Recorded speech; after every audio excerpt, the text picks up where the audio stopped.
దైవ వర్తమానాలు వినడానికి చేరువచ్చిన మీ అందరికీ మరొకసారి ప్రభునామంలో వందనాలు తెలియజేస్తూ ఉన్నాను.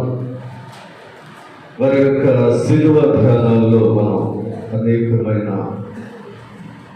వాక్యాలను నేర్చుకుంటూ ఆత్మీయ జీవితాలు బలపరచవచ్చు. మరి శిలువలో ప్రభు అయిన యేసు మరణించి మానవ కోటికి రక్షణను తీసుకుని వచ్చి, కాబట్టి ఈ సమయంలో ఆయన యొక్క మరణాన్ని జ్ఞాపకం చేసుకుంటాం. ఎందుకు మరణించాడు, దేని కొరకు మరణించాడు, ఎవరి కోసం మరణించాడు? ఆశ్చర్యం. రోమీయులకు రాసిన పత్రిక 5వ అధ్యాయము 7వ వాక్యాన్ని ఒకసారి చదవండి. నీతిమంతుని కొరకు సహితము ఒకడు చనిపోవుట అరుదు, మంచి వాని కొరకు చనిపోవచ్చు, తెగింపవచ్చు. చిన్న ప్రార్థన. ప్రేమ నమ్మకం కలిగిన ప్రభువా, నీకు స్తోత్రం. ఆయన ఈ రాత్రి కాల వేళలో ఈ కల్వరి ప్రార్థనా మందిర ఆవరణములో నాయన ఈ 30వ రోజు నాయన శిలువ ధ్యానములో అయా నా తండ్రి, నీ రాసుని నిలవపెట్టిన విధానాన్ని బట్టి స్తోత్రం. అల్పుడను అయోగ్యుడను జ్ఞానము లేని వాడను తండ్రి, నా ఆత్మను మరుగు చేయండి. నీ ఆత్మను నా నుంచి నా నోటికి మీ మాటలు అందించి నన్ను మీ భూరగా మలచి నాయన ఈ రాత్రి చదువుబడిన ఈ లేఖన భాగాన్ని వివరించడానికి కావలసిన శక్తిని, బలం, జ్ఞానాన్ని నాకు అనుగ్రహించు. మీ ప్రేమికులతో మీరే మాట్లాడి మహిమ పొందమని యేసు నామాన్ని అడిగి వేడుకొనుచున్నాను తండ్రి, ఆమేన్.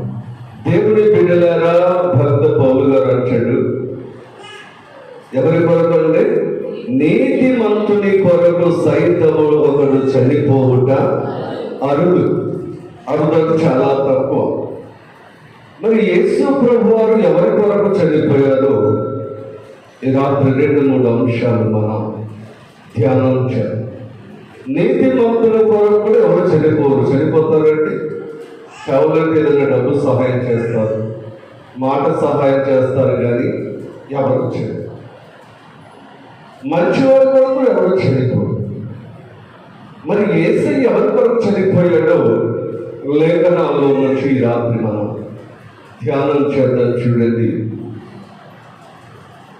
రోమీయులకు రాసిన పత్రిక 5వ అధ్యాయము 6వ వాక్యాన్ని చదువుకున్నాం. ఏలయనగా మనమింకా బలహీనులమై ఉండగా క్రీస్తు యుక్త కాలమున భక్తిహీనుల కొరకు చనిపోయెను. ఎవరి కొరకమ్మా? ఈ భక్తిహీనులు ఎవరు? భక్తిహీనులు ఎవరు? ఇప్పుడు నేను హాస్పిటల్కి వెళ్ళాను అనుకుందాం, నాకు బాగా నీరసంగా ఉంటుంది. డాక్టర్ నాకు అన్ని పరీక్షలు చేశాడు, అన్నీ బాగానే ఉన్నాయి, కానీ భాష గారు మీకు రక్తహీనత ఉంది అనుకోండి. హీనత అంటే సరిపోయినంతగా లేదు, అంత లేదంటే నా ఆరోగ్యాన్ని బలపరిచేంత రక్తమైతే ఉంది. ఈరోజు నా విశ్వాసమైతే ఉంది, కానీ ప్రభు దృష్టికి సరిపోయినంత విశ్వాసం ఉండట్లేదు. అందుకే వాళ్ళు ఏమన్నారు? భక్తి కలిగిన వాళ్ళే కానీ ఇంకా హీనత్వం వాళ్ళే ఉన్నారు. ఈ భక్తిహీనులు అంటే, అసలు ఈ భక్తిహీనులు అనగా ఎవరంటే దేవుని భయము లేని వారు. ఎవరండి చెప్పండి? భక్తి చేస్తారు కానీ భయము కలిగిన భక్తి చేయరు. యెషయా గ్రంథంలో ఒక చక్కని మాట ఉంటుంది చూడండి. యెషయా గ్రంథము 57వ అధ్యాయం చూద్దాం ఒకసారి. యెషయా గ్రంథము 57వ అధ్యాయము. ప్రైజ్ ది లార్డ్, హల్లెలూయా.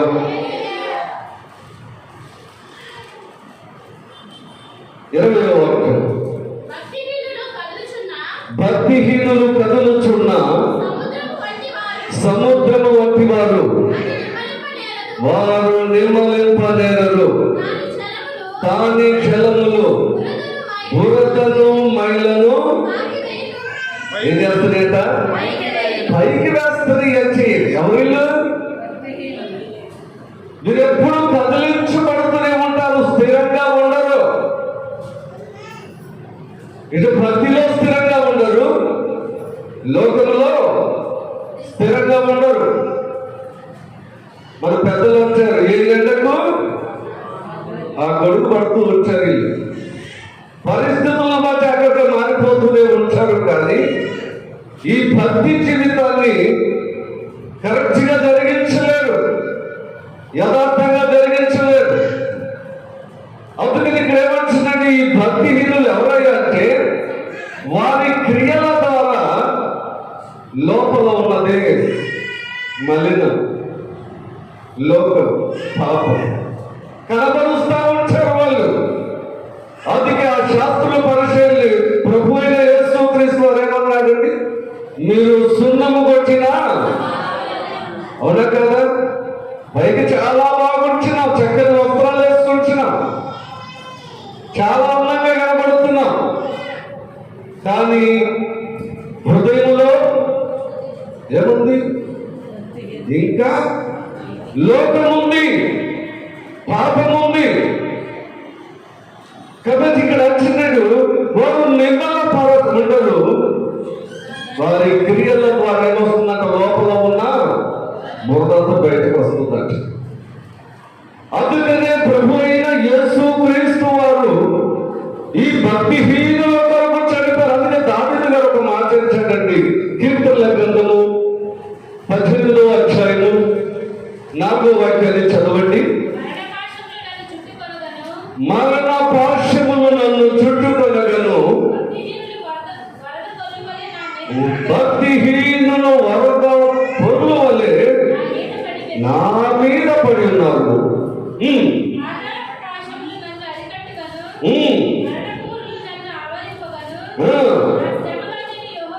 యెహోవా ఏమొచ్చినంత దానికి భక్తిహీనులు ఏమైపోయారంట, చుట్టుముట్టారంట అండి. అప్పుడు ఆయన చేసిన పని ఏంటంటే, నేను యెహోవాకు మొరపెట్టాను. ఈ భక్తిహీనులు ఎలా ఉన్నారట చెప్పండి? ప్రజల్లో చుట్టుముట్టి ఉన్నారు. ఆదికాండ గ్రంథంలో మనం చూస్తే అక్కడ కూడా యోబు ఇంటిని చుట్టుముట్టారు. ఎవరి వాళ్ళు చెప్పండి? ఎవరి వాళ్ళు? నిజంగా వాళ్ళు జరిగితే మనం జ్ఞాపకం చేసుకుంటే చాలా భయంకరం. దేవుని బిడ్డలారా, ఈ భక్తిహీనులు భక్తి పనులను కూడా పాడు చేస్తున్నారు. ఈ రోజున సంఘాల్లో చక్కని విశ్వాసులు కూడా కొంతమందిని బట్టి చెడిపోతూ ఉన్నారు. దావీదు భక్తిపరుడే, కానీ ఆయన చుట్టుముట్టిన వాళ్ళు ఎవరంటే భక్తిహీనులు. నువ్వేనా భక్తి గలవాడివి? నువ్వేనా భక్తి చేసేది మేము చేయట్లేదా? ఈరోజు సంఘంలో కూడా మనం అంటూ ఉంచారు. ఎవరైనా చక్కగా పాట పాడుకుంటే భక్తిహీనులు అనే మాటలు అనే పాడిద్ద పాట నేను బాగలేమా, మాకు రాదా? ఆయనైనా ప్రార్థన చేసి నేను చేయలేమా?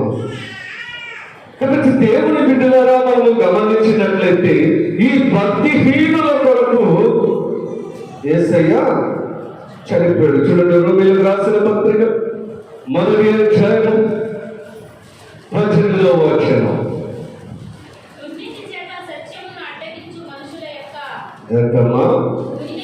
దుర్నీతి చేత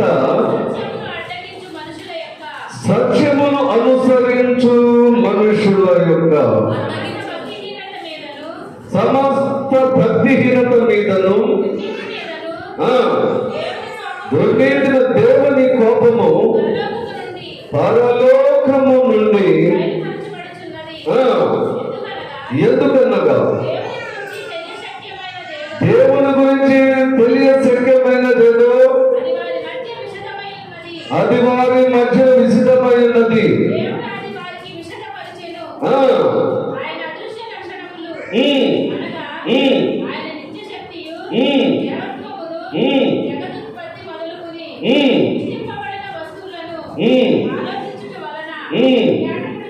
తేటపడుచున్నవి గనుక వారు నిరుత్తులై ఉన్నారు. ఏమంటున్నారండి? సమస్త దుర్నీతి నుండి అడ్డగించు మనుషుల యొక్క భక్తిహీనత మీద ఏమొస్తుందట? దేవుని కోపము, ఉగ్రత. సొదొమ గొమొర్రా పట్టణం మీద ఏమొచ్చింది? ఉగ్రత వచ్చేసింది. ఆ ఉగ్రత ఈ రోజు నీ మీదకు రాకుండా ఉండాలనే నీ భక్తిహీనత జీవితంలో నుండి భక్తి గలవానిగా, భక్తి గలవానిగా నేను మార్చడానికి నా ప్రభువైన యేసయ్య ఆ కలవరి శిలువ ఎక్కవలసి వచ్చింది. ఎందుకంటే అక్కడ ఒక మాట ఉంటుంది చూడండి, చదువుతారమ్మా. 21వ వచనం. మరియు వారు దేవుని నెరిగియు ఏం చేస్తలేదండి? దేవుని కార్యాలు ఎన్నో అద్భుతాలు మనం చూస్తున్నాం. వాక్యం ద్వారా తేటగా దేవుడు మనతో మాట్లాడుతున్నాడు. కానీ దేవుడు తెలుసు మనకి. తెలీదా? తెలుసు ప్రభు నాకు తెలియదు అందులో చేతులు ఎత్తండి. తెలియకపోతే తెలియదు వస్తాం మనం అసలు ఉండదు కదా. కానీ నీ క్రియల వలన దేవునికి మహిమ వస్తుందా? ఈ 40 రోజుల యొక్క శిలువ ధ్యానాలు ఎందుకో తెలుసా? దేవుని ఉగ్రత నీ మీదకు రాకుండా, నీ కుటుంబం మీదకు రాకుండా, నీ ప్రాంతం మీదకు రాకుండా, దేవుడు ప్రేమామయుడు కాబట్టి దావచనుల ద్వారా మిమ్మల్ని హెచ్చరిస్తూ భక్తిహీనుల మీదకి ఏమొస్తుందండి? కోపం వస్తుంది. వీళ్ళు ఎందుకు మహిమపరచలేకపోతున్నారంటే కింద చదవండమ్మా.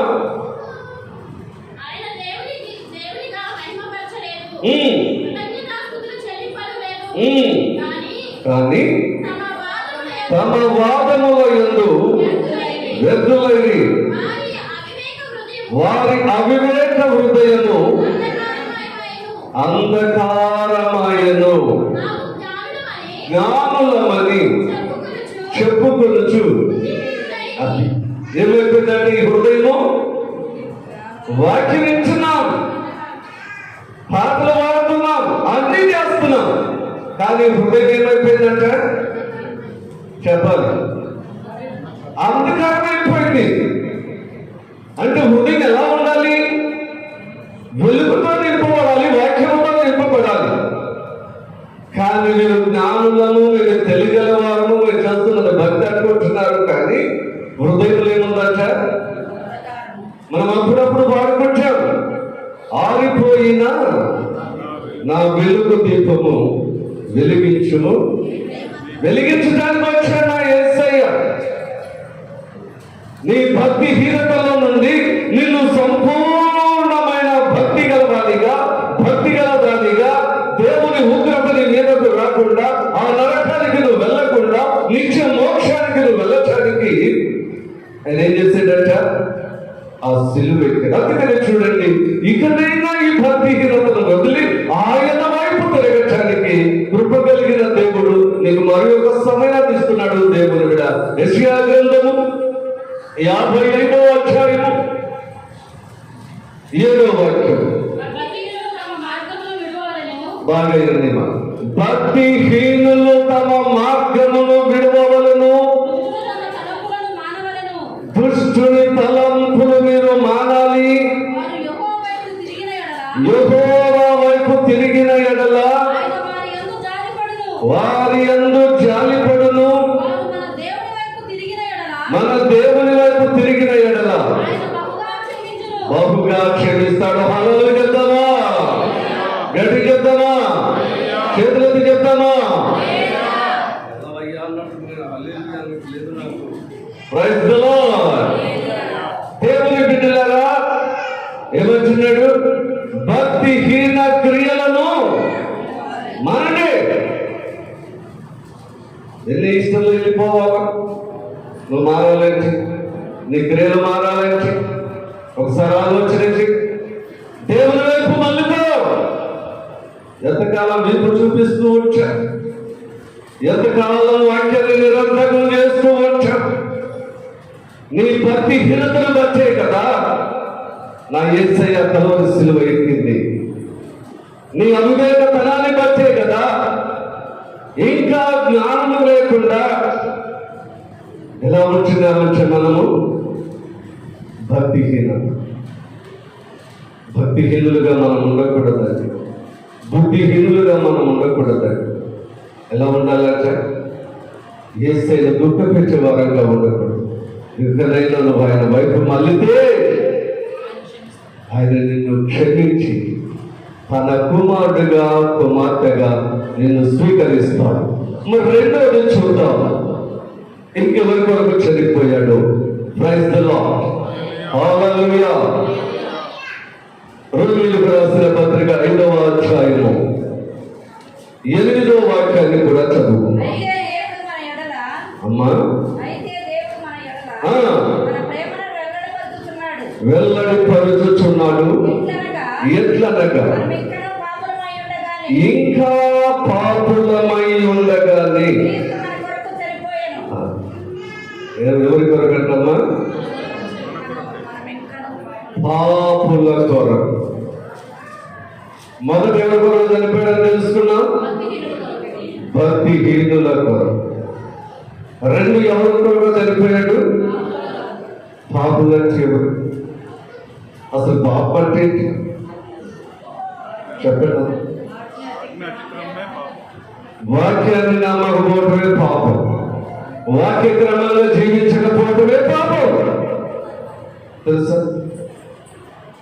కానీ మనమే అనుకుంటే నేను అన్ని బాగానే చేస్తున్నాను పాఠశాల సంఘంలో, ఎక్కడా నేను తప్పిపోతున్నాను, అన్ని బాగానే చేస్తాను, ఇక్కడ నేను తప్పిపోయేది. ఎక్కడ తప్పిపోతామంటే వాక్యాన్ని వాక్యంగా మనం అనుసరించాం. అందుకని అంటున్నాడు, ఎవరైతే దేవుని మాట వినరో వారందరూ కూడా పాపులే. ఆజ్ఞ అతిక్రమమే పాపం. సాధారణంగా ఏం పాపం చేశాడండి? ఎవరిని చంపాడు? ఎవరిని పొడిచాడు? ఎవరిని దూషించాడు? ఏం దూషించాడు? దేవుడు ఏది చెయ్యొద్దన్నాడు, ఏది ముట్టుకోవద్దన్నాడు, దాన్ని ముట్టుకున్నాడు, చేస్తాడు. ఈరోజు అందుకు చేయట్లేదా? చేస్తున్నావా లేదా? దేవుడు చేయొద్దన్నది చేస్తున్నాం. ఎందుకు చేస్తున్నామంటే ఇందాక మనం చదువుకున్న లేఖన భాగంలో మన హృదయం ఏమైపోతుందంట? తగ్గిపోతుంది, శాతానికి నిలయమైపో. అందుకని ఇక్కడ మనం గమనించినట్లయితే ఆయన పాపుల కొరకు చనిపోయాడు. చూడండి యోహాను సువార్త. కానీ నా యేసయ్య ఈ లోకంలో చూసినట్లయితే పాపులను అందరూ ద్వేషిస్తారు. అవునా కాదండి? తప్పు చేసే వాళ్ళని మీరు ఎవరైనా ప్రేమిస్తారా? ప్రేమిస్తారా? ఎవరైనా తాగుబోతు వచ్చాడు కొన్ని మందిలో ఏం చేస్తారు? మీరు వెళ్ళిపోయి ఇక్కడ ఉండకూడదు. అవునా కాదు? ఏమనకూడదా? ఉండకూడదా? నా వేసే వాళ్ళకి వస్తుంది కదా. మా సంఘంలో ఒక వ్యక్తి, ఒక సిస్టర్ కాదు, చక్కగా పాటలు పాడితే బాగా పరిచయం చేస్తారు. వాళ్ళ ఆయన బాగా తాగుతుంది. మీకు కూడా తెలుసుకుంటాం. ఆదివారంలో ప్రేమ జరుగుతుంటే బాగా తాగి వచ్చి కాంగో దగ్గర కూర్చుండేవారు. కాంగో బాగా కొడతారు, రొమ్మ బాగా కొడతారు, అన్ని కాలం ఉన్నాయి ఈ కాలంతో పాటు.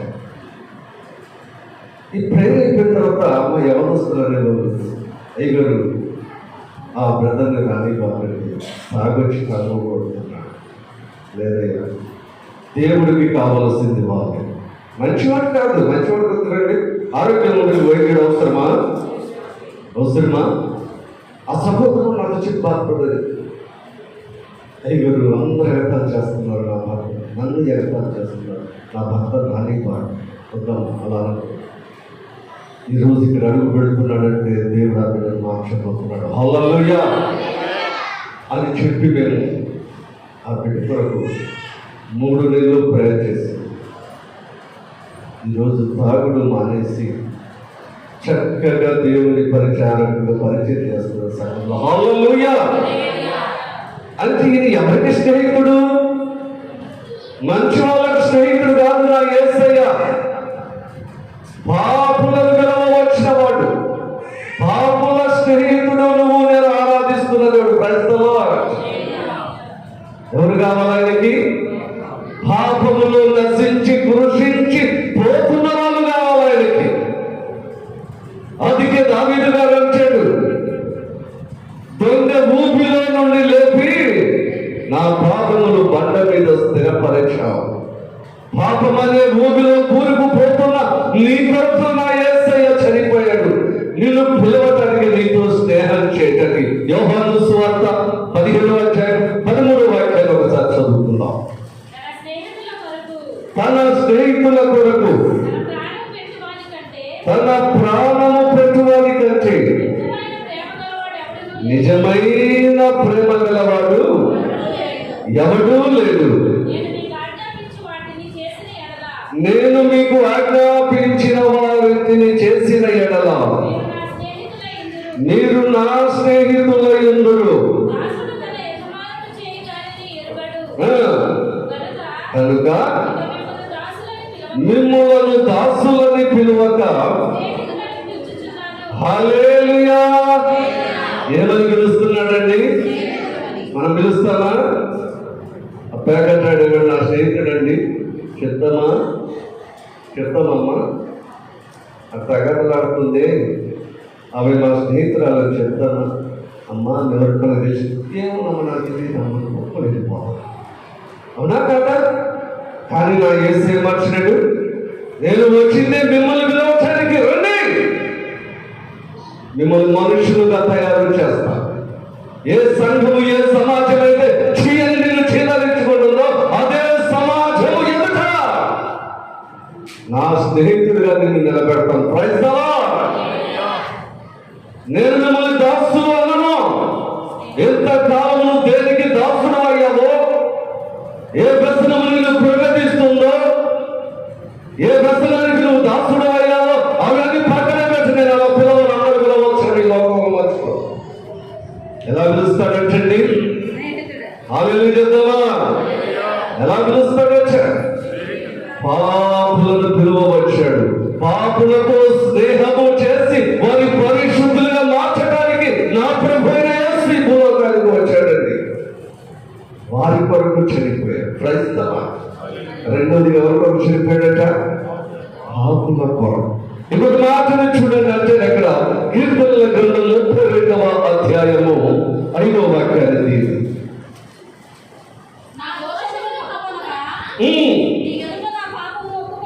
ఒప్పుకొచ్చింది. ఏం చేశాడంటే చెప్పాలి. Praise the Lord. ఒప్పుకోవాలి. నీ పాపములను ఒప్పుకోవాలి. అది కనుక నా దోషములు తప్పుకొనక నీ ఎదుట నా పాపము ఒప్పుకొచ్చింది, యెహోవా సన్నిధిని నా అతిక్రమము ఒప్పుకొనదనుకుంటుంది.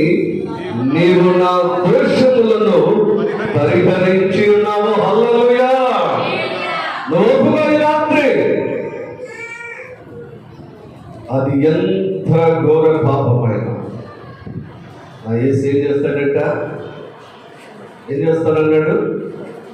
భక్తుడి పాపాలు ఏం చేశాడట? పరిహరించేస్తాడు. ఇక లేవో, ఇక మళ్ళీ ఆ పాపాలు జ్ఞాపకం చేసుకోడండి. నువ్వు ఒక్కసారి ఒప్పుకుంటే. మనం ఎప్పుడు చదువుకుంటాం, అతిక్రమములు దాచిపెట్టువాడు దాచిపెట్టుకోబాక. ఏ మనుషుడు నీతిమంతుడు లేడు. వాక్యం ఇచ్చిన దేవుని బిడ్డ, నువ్వెంత ఘోర పాపివైనా నా యేసయ్య నీకోసమే వచ్చాడు, నీకోసమే తన ప్రాణాన్ని పెట్టాడు. ఓపుకో, ఈ రాత్రి నిన్ను క్షమిస్తాడు. తన స్నేహితుడుగా నిన్ను మలుచుకొని నడిపిస్తాడు. అది ఇక్కడ కీర్తనకారుడు వచ్చిన మాటను మనం గమనించినట్లయితే, నేను ఒప్పుకుంటాను. రాత్రి ఒప్పుకుంటావా?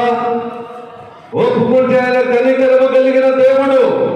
ఇంకొక మాట చూద్దాం, చూడండి. యోహాను రాసిన మొదటి పత్రిక 3వ అధ్యాయము. దీనిని ఇంకా వివరించడానికి సమయం చాలదు కాబట్టి మన యేసయ్య 3వ అధ్యాయము 4వ వాక్యాన్ని చదవండి.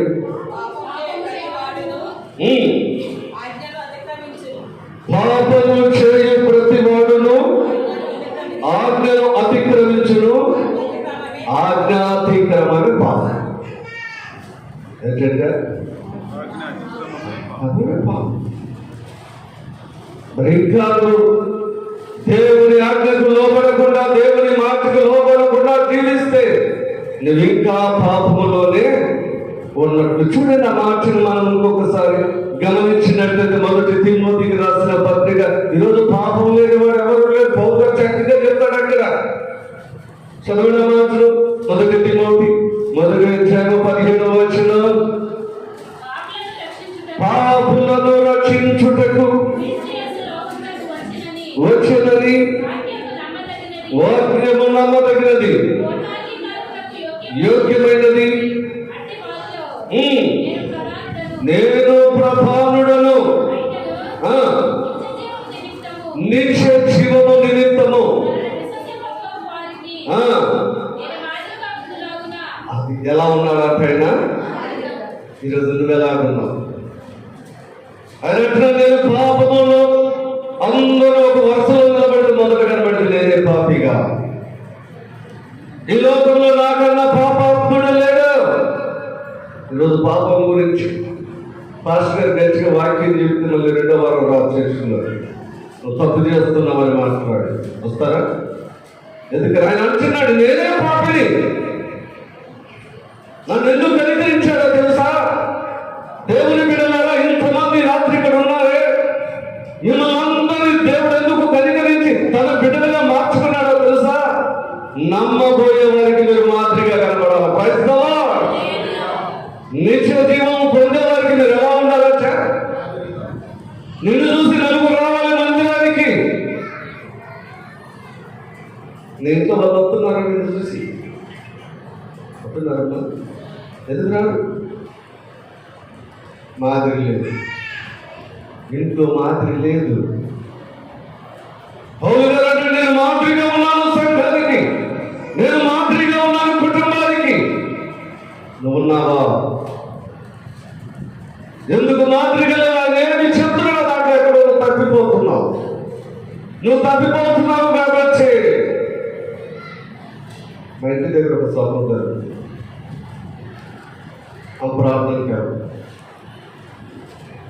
నేను అడుగుతాను, క్షమ ఎందుకు ప్రార్థనకి రావంటే ఆ సహోదరు ఏమంటుంది తెలుసు?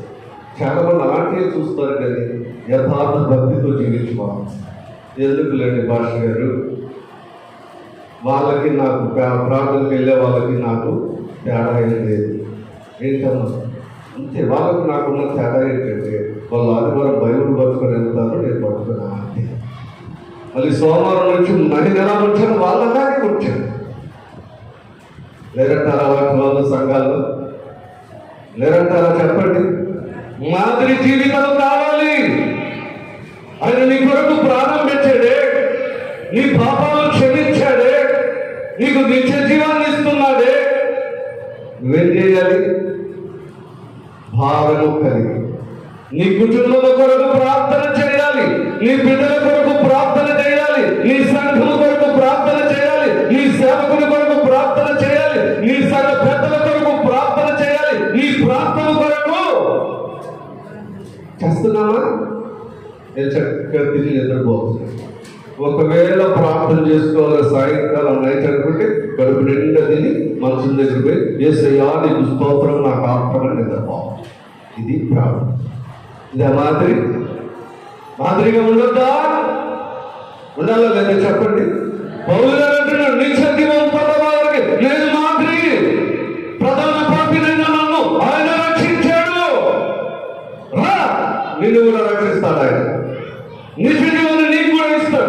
ఇంకొక మాట చూసుకున్నాను చూడండి. యోహాను రాసిన మొదటి పత్రిక 1వ అధ్యాయం 8వ వాక్యం. మనము పాపము లేని వారమని చెప్పుకొనిన ఎడల మనలను మనమే మోసపుచ్చుకుందుము, మరియు ఉంటుందా? చెప్పండి అమ్మా. ఈరోజు నీలో పాపం లేదా? నాలో పాపం లేదా? ఉంటుందా లేదా? తెలుసు తెలియకో కంటి ద్వారా, నోటి ద్వారా, చేతి ద్వారా, కాలు ద్వారా తప్పులు చేస్తాం. ఏం చేయాలి మనం? అనుదినము ప్రార్థనలో మన హృదయాన్ని శుభ్రం చేసుకోవాలి. అక్కడ నేనేం పాపం చేయలేదు ఈ రోజు అంటే వాడు కూర్చొని చూస్తాడు. ఉన్నా కదా, చేసి కూడా చూపించింది ఇక. ఏంటది? ఏంటది మనం వచ్చేది? దేనికన్నా నొక్కుతాం? నేను చేతి చూడలేదు, మన చేతి కాదు, అది పాపం కాదా? అవునా కదా? దేవుడు చూడమన్నాడా? కొంతమంది అయ్యగారు నేను అసలు సీరియల్ చూడలేదండి, ఏం చూస్తున్నా వాక్యమే చూస్తాను. అబద్ధం కాదా? ఏమండి, ఎంతసేపు చూస్తాం? వాక్యం చూస్తున్నాం. అరగంట వాక్యం చెప్తే ఇక్కడ చర్చిలో చెప్తేనే మన సూపర్ పక్కకెళ్ళిపోతాయి. వారు వచ్చి టైం అయిపోతుందా? ఉన్నా కదా? నిజమే. మన భక్తి జీవితంలో కూడా ఒక క్రమం ఉండాలండి. మనము నేర్చుకోవాలి. అందుకనే పౌలు గారు అంటాడు, తల్లులారా మీ బిడ్డలను ప్రభు యొక్క శిక్షలోను బోధలోను పెంచండి. భార్యాభర్తల ముందు దేవుని నమ్ముకోవాలి. ఇప్పుడు మా మనవడు ఉన్నాడు, వాడు దినపరిచేది కదా తెలుసా? వాడు రాత్రి ఏ టైంకి పడుకున్నా సరే కరెక్ట్ 4:30కు వాళ్ళ నాయనమ్మతో లేస్తాడు. లేచి ప్రేయర్లో కూర్చొచ్చి వాడు చేసినప్పుడు చేసి వచ్చి ఇక వచ్చేసి చెల్లు తీసుకొచ్చి 7 గంటల వరకు పాత్ర ఇంటనే ఉంచాడు. అందుకని వాడు చూడకుండా బ్రహ్మాండంగా పాడతాడు. నాకు పాట. అక్కడి నుంచి 7 గంటలే కరెక్ట్గా టీవీ ముందుకు వెళ్తాడు. వాక్యం పెట్టుకుంటాడు. సతీశయ్య గారి వాక్యం 7:30 దాకా వాక్యం చూస్తాడు. ఇంకా అక్కడి నుంచి లేచి ఆయన యొక్క కార్యక్రమాలన్నీ పూర్తి చేసుకుంటాడు. రెడీ అయి స్కూల్కి వెళ్ళిపోతాడు. కానీ ఈ నడిపి ఎక్కడి నుంచి వస్తుందంటారు? చెప్పాలి, ఎక్కడి నుంచి వస్తుంది? తల్లిదండ్రుల దగ్గర నుంచే కదా. మరి తల్లిదండ్రులు మీరు ఇలా చేస్తున్నారు, మాదిరిగా ఉంటున్నారా? మేమేం పాపం చేయలేదు. ఏం చేయలేదు. చెప్పాడు కదా, నీ బిడ్డల కొరకు ప్రార్థన చేయమని, నీ భర్త కొరకు, నీ భార్య కొరకు, కుటుంబం అందరికి రావాలండి. అందుకే బైబిల్లో మనందరం తెలిసి ఒక చక్కని మాట ఉంటుంది, నేనును నా ఇంటి వారును. మీరందరూ ఏం చేస్తే నాకేంటి? నా కుటుంబం ఆనందంగా ఉండాలి, నా భర్త ఆనందంగా ఉండాలి, నా భార్య ఆనందంగా ఉండాలి, నా బిడ్డలు ఆనందంగా అలా ఆనందంగా ఉండాలంటే పాపము లేని వారంగా మనం ఉంటాం. పాపం ఏం తీసుకొచ్చింది? దుఃఖాన్ని తీసుకొచ్చింది, కష్టాన్ని తీసుకొచ్చింది, వేదన తీసుకొచ్చింది. అవునా కదా? నువ్వు బ్రతుకు దినములన్నీ ప్రయాసే. కానీ పరిశుద్ధత ఏం తీసుకొస్తుందంటే సంతోషాన్ని తీసుకొస్తుంది, ఆనందాన్ని తీసుకొస్తుంది, ఆరోగ్యాన్ని తీసుకొస్తుంది. ఈ రోజున దేవుని బిడ్డ నీ కుటుంబంలో, నీ సంఘంలో, నీ ప్రాంతంలో నువ్వు మాదిరిగా ఉన్నావా? నువ్వు మాదిరిగా ఉండటానికి నా యేసయ్య నీ కొరకు ప్రాణం పెట్టాడు తెలుసా? నీ ప్రాంతంలో ఉన్నవారికన్నా నువ్వు గొప్పదాని కాదు, కానీ నిన్ను ప్రేమించి నిన్న అక్కడ ఒక మాదిరిగా నీ ప్రాంతంలో పనికిరాని వాడు. మేము పనికిరాని వాడు. నేను మొన్న చెప్పాను, విషయంలో నేను పనికి మాలనే ఒకప్పుడు.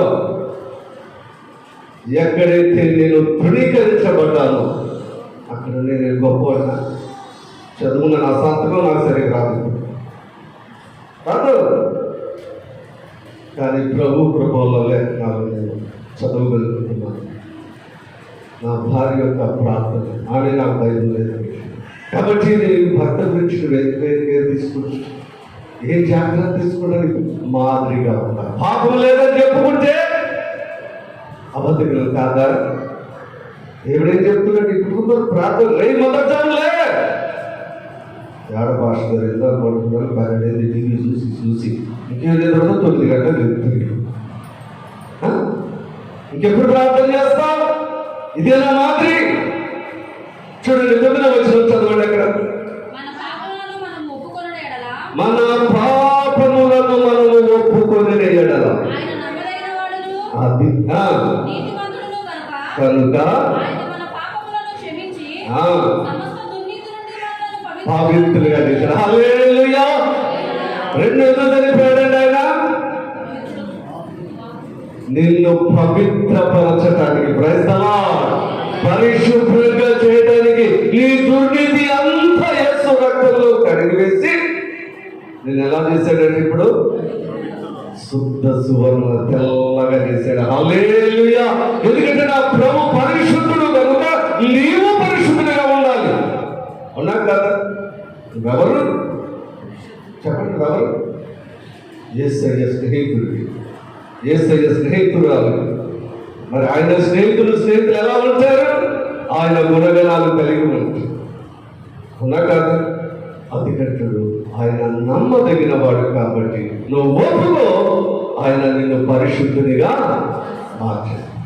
1 ఎందుకు తెలియపోయాడండి? 2 పాపుల కొరకు. 3 చూసుకునే తొందరగా ముగించుకుందాం. రోమిలకు రాసిన పత్రిక 5వ అధ్యాయము 10వ వాక్యం.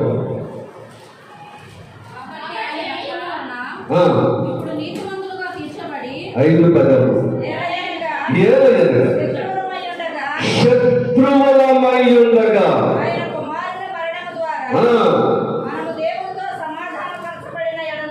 దేవునితో సమాధానపరచబడిన ఎడల, సమాధానము పరచబడిన వారమై ఆయన జీవించుట చేత.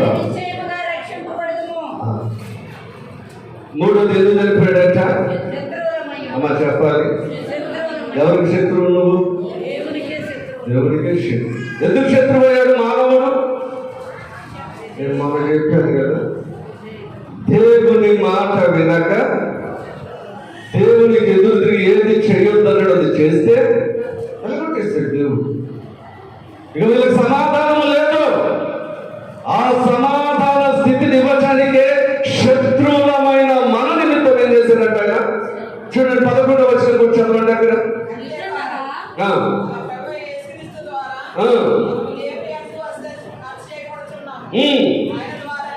ఆయన ద్వారానే ఇప్పుడు సమాధాన స్థితి పొంది ఉన్నాము. హల్లెలూయా. ఎవరి ద్వారా సమాధానం వచ్చింది దేవునితో నీకు? యేసుక్రీస్తు కల్వరి శిలువలో కాచిన రక్తం వలన ఇప్పుడు ఆ రక్తంలో కడగబడిన వారందరికీ దేవునికి ఏమొచ్చిందంట? సమాధాన స్థితి. ఈరోజున ఉందా? సమాధానం ఉందా నీకు? ఈరోజున భార్య భర్తల మధ్య సమాధానం ఉండటం, తండ్రి కొడుకుల మధ్య సమాధానం ఉండటం, అత్త కోడల మధ్య సమాధానము ఉండటం, ఇరుగు పొరుగు వారితో సమాధానం ఉండట్లేదు. మా పలానా సహోదరులే అలా కాక ఎందుకంటే వాళ్ళు గత మాట్లాడుతూ చర్చలో అంటే ఎందుకు సమాధానం చెప్పనివే అన్నాడు కదా. యేసయ్యలో సమస్త జనులతో మీరు సమాధానంగా ఉండండి. మొదట నువ్వు మనుషులతో సమాధానం కలిగి ఉంటే తర్వాత దేవునితో సమాధానం వస్తుందండి. అవునా? దేవుడు రక్షకుడు నీ యొక్క సహోదరితో కానీ సహోదరుడితో కానీ నీకు వైరం ఉన్న ఎడలా లేదా తగాదా ఉన్న ఎడలా మొదట నీ అర్పణ అక్కడే పెంచి ముందర సమాధాన పడొచ్చి, అవును కదా, అప్పుడు అనిపించు. సమాధానం లేకుండా చేస్తే దేవుడు అంగీకరిస్తాడా? సమాధానం లేని మానవుడు దేవునికి శత్రువు, మనుషులు అందుకే నువ్వు శత్రువుగా ఉన్న నిన్ను సమాధాన స్థితిలోనికి తీసుకొచ్చు దేవుని కుమారుగా చేయాలన్నాడు. చూడండి, అందుకే యేసయ్య వచ్చాడు, ఒక మాట చక్కని మాట్లాడాడు. మత్తయి సువార్త 5:54 వాక్యాన్ని చదవండి. సారీ, 44 వాక్యం. మత్తయి సువార్త 5. నేను మీతో చెప్పున్నదేమనగా ఉండినట్లు మీ శత్రువులను ప్రేమించండి. అది కొరకు ఏం చెప్పాడయ్యా? అందరూ చెప్పాలి మాట. ముందు చెప్పిన మాట, మీ శత్రువులను ప్రేమిస్తున్నామా? శత్రువులు అసలు మనం ప్రేమిస్తామండి. ఎవరైనా మనకు కొంచెం హాని చేస్తే ఆయన గురించి చెప్తామండి. మనము చేసి ఎంతైతే అసలు మనకు ద్రోహము ఇంత చెప్పేస్తాం. కానీ ప్రభు దేశం చెప్తున్నాడు, మీరు నాకు కుమారులను కుమార్తెలను స్నేహితులై ఉండాలంటే మీ శత్రువు మీకు ఎవరైతే హాని చేస్తున్నారో, ఎవరైతే మీరు అబద్ధ సాక్ష్యాలు పలుకుతున్నారో వారిని ప్రేమించాడు. అప్పుడు కనబడుతుంది నీ ప్రేమించడు. నా యేసే మనుషులు ప్రేమించాడా? ప్రేమించాడమ్మా? ఎవరిని ప్రేమించాడు? శత్రువులను. రాళ్ళతో కొట్టారండి ఆయన్ని, తరిమి వచ్చారు. తల మీద ముళ్ళ కిరీటం పెంచారు, కొరడాలతో వచ్చారు. ఏమన్నాడు? తండ్రి, మీరేమి చేయించున్నారో తెలీదా? తెలియజేస్తారు. అప్పటి నీ గొప్పతని నీ తగ్గిందో నాకు తెలీదు, అందుకే వాళ్ళు నా వాడుతున్నారు. చేయి ప్రార్థన. తెలుసా అండి, నువ్వెప్పుడైతే శత్రువును ప్రేమించే మనసు కలిగి వచ్చావో అప్పుడే నువ్వు క్రీస్తు బిడ్డవు. చూద్దాం, శత్రువులు మన చేతికి దొరికి వదిలిపెడతామా? నేను దుర్భంలోనే ముగిస్తాను ఇంకొక 7 నిమిషాల్లో. చూడండి ఆ మాట. మొదటి సమయంలో గ్రంథం 24వ అధ్యాయం 19వ వాక్యాన్ని చదవండి.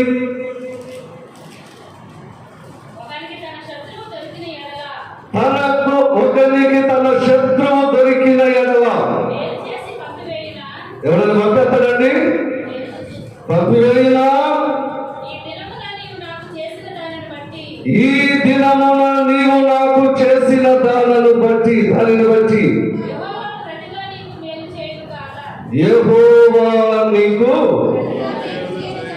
మేలు ప్రతిఫలముగా. ఎవరంటున్నారండి ఈ మాట? చెప్పండి, మనందరికీ తెలిసిన కాబట్టి. సౌలు రాజు దావీదును తరుముకుంటూ ఎక్కడా స్థిరంగా ఉండనించలా. ఎలాగైనా దావీదును అంతమొందించాడు. తరుముకుంటూ వెళ్తా ఉన్నాడు. ఒకరోజు మరి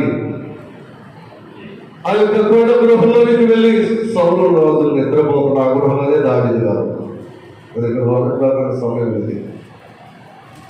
అయితే దావీదుతో ఉన్న వాళ్ళు అంటారు, ఇదిగో నీ శత్రువుని దేవుడు నీ చేతికి అప్పుడే పెట్టుడు. 7వ వాక్యం చదువు అక్కడ.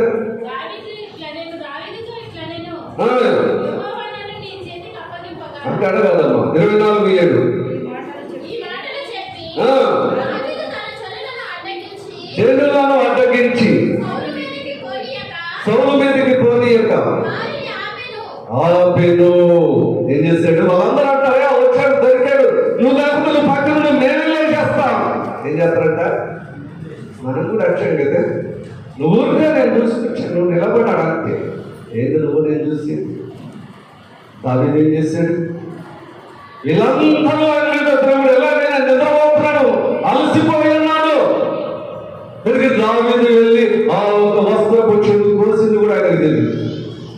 అంత మంచి సమయం కదండి ఇప్పుడు, అవునా కదా? శత్రు చేతికి దొరికాడా లేదా? నీకు కూడా ఒక్కసారి అనుకుంటే ఎవరైనా మనకి ఇబ్బంది కలిస్తే ఏదో ఒక రోజులో నాకు దొరుకుతావు, అప్పుడు చూస్తారు ఈ సంగతి. అవునా కాదు? అప్పుడు అంశపడిన రివెంజ్ తీరుస్తాం. చెడుపోటి మాట్లాడతా. అయితే ఇక్కడ దావీదు అంటున్నాడు, వదరా. దేవుడు చెప్పాడు, నీ శత్రువుని ప్రేమించు అని చెప్పిన తర్వాత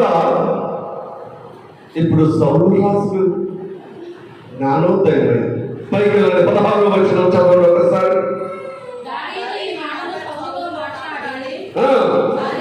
చాలింపగా దావీదా నాయనా ఈ పలుకు నీదేనా?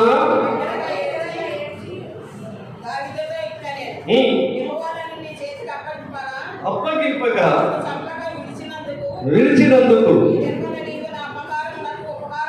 ఈ దినమున నీవు నా అపకారమునకు ఉపకారము చేసిన వాడవై నా ఎడల నీకున్న ఉపకార బుద్ధి వెల్లడి చేసింది కనుక నీవు నాకంటే నీతిపరుడు. హల్లెలూయా. ఏమని చెప్తున్నాడండి? ఈరోజు నీ పొరుగు వారు చెప్తున్నారా? నీకెంతో అపకారం చేశా, నీ మీద ఎంతో కుట్ర చేశా. అయితే ఈయన చేసిన అపకారానికి చేశాడు. క్రైస్తవులు కూడా వలసిన లక్షణం అది. క్రైస్తవులు కూడా వలసిన లక్షణం ఏంటంట? ఎవరైతే నీకు అపకారం చేస్తున్నారో, ఎవరైతే నీకు ఇబ్బంది కలిగిస్తున్నారో, ఎవరైతే నీ మీద దూషణ మాటలు అంటున్నారో అదేం చేయమన్నాడు నా యేసయ్య? ప్రేమించండి. ఎలా ప్రేమించమన్నాడు చెప్పండి? ఎలా ప్రేమించమన్నాడు? నిన్ను నీ కుటుంబాన్ని ఎలా ప్రేమించుకుంటారో నిన్ను వల్ల నీ పొరుగు వారిని. హల్లెలూయా. అది నా యేసయ్య లేదు. అది ఇక్కడ అంటున్నాడు, అయ్యా నువ్వు చాలా నీతిమంతుడు, నేనే నీతి తప్పాను. ఎవరైనా ఇలా దేవుని చేత అభిషేకం పొందిన వాడే, దేవుని మార్గంలో ఉన్నవాడే, కానీ ఏమొచ్చింది అతనిలో? వ్యసనం, కుళ్ళు. ఇవన్నీ ఎక్కడి నుంచి వస్తాయంటే దురాత్మ ద్వారా వచ్చేస్తాయి. చేతికి దొరికిన శత్రువుని నిజంగా అక్కడ సౌలు రాజు కనుక అతమాలిస్తే ఇక దావీదుకు అడ్డమే లేదు.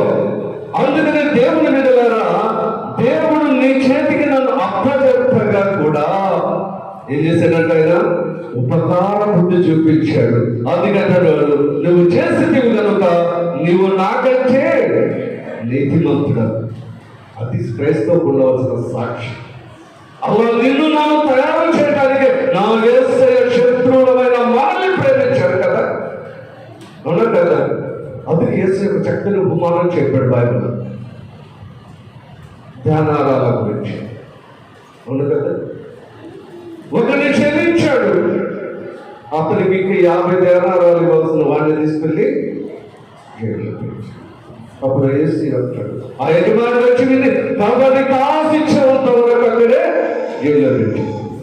దేవుడు నిన్ను క్షమించినప్పుడు నువ్వు నీ సహోదరుని క్షమించడానికి ఏమి? అవునా కదా? అతనికన్నా నీతిమంతులు మేము కాదు మనం.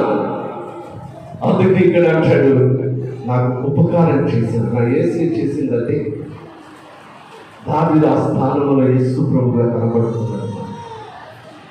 ఈరోజు దేవుని బిడ్డలారా వాక్యం నేర్చున్నాం మనం. ఎందుకంటే ఇంకా సమయం లేదు. ఇంకొక మాట చెప్పి నేను ముగిస్తా. అది మొదటి సమయం 26వ అధ్యాయం 23వ వచనం చదవండి. యెహోవా అప్పగించినను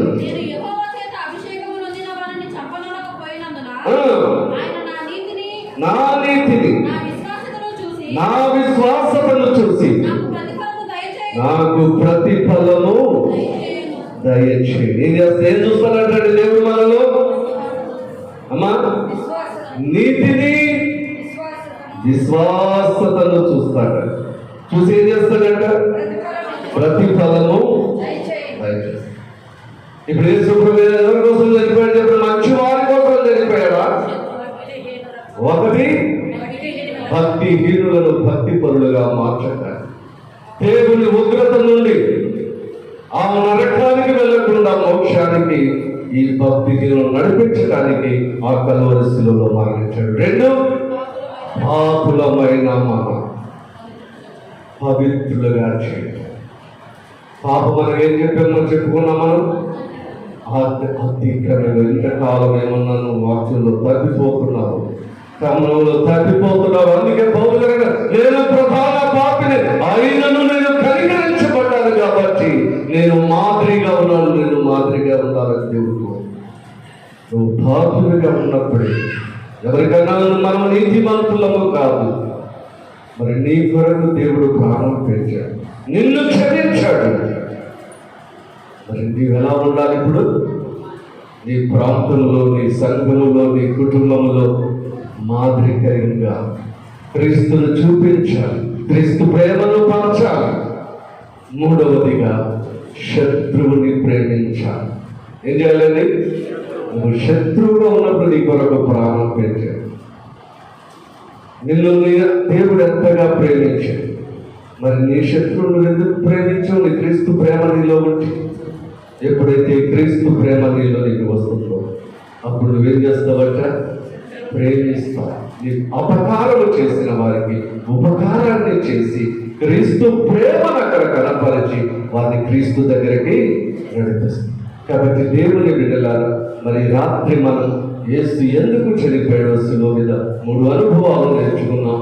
వాటిని మనం అనుసరిస్తూ మన ఆత్మీయ జీవితంలో సరిచేసుకుంటూ ముందుకు వెళితే ఆ దేవుని కృప నిండాలుగా నీ కుటుంబం మీద, నీ ప్రాంతం మీద, నీ సంఘం మీద దేవుడు ఉంచును గాక.